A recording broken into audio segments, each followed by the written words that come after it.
Last week, Congress spent the entire week considering the National Defense Authorization Act.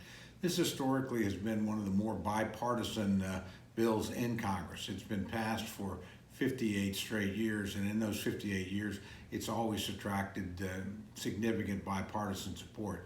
This year, unfortunately, became a partisan exercise.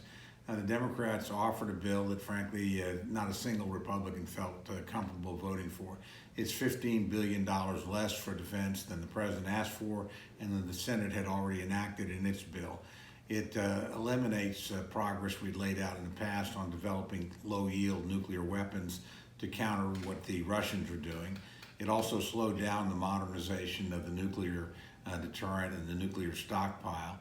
Finally, it also ended the prohibition of bringing Guantanamo Bay detainees, that is terrorists, onto American soil. There were a host of amendments during the course of the week. Those amendments mostly moved the bill to the left, if you will, made it even more liberal than it was. Democrats clearly trying to unite their own party, but at the cost of alienating every single Republican in the House.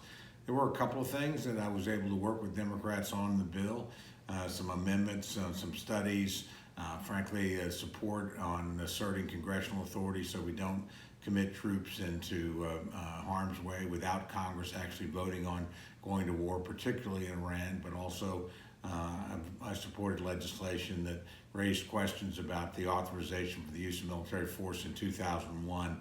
Not that there was anything wrong with it per se, but it's been used to justify every single combat situation since then. I don't think that's what the American people intended. They expect Congress to take a vote each and every time there's significant military intervention by our country.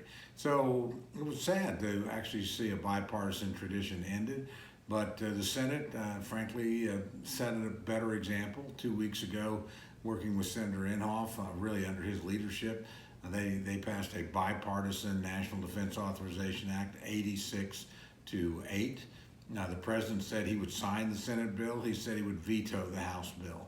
So I think once we go to conference and work out the differences in the bill, we'll end up with something that looks a lot more like the Senate bill, and hopefully that will be a lot more acceptable, and you'll have a genuine bipartisan bill in the House. But right now, we see, sadly, the Democrats continuing to do what they've done all year long. That is, write partisan bills that the Senate won't accept and the president won't sign. That's why, frankly, this year so little has gotten done in Congress.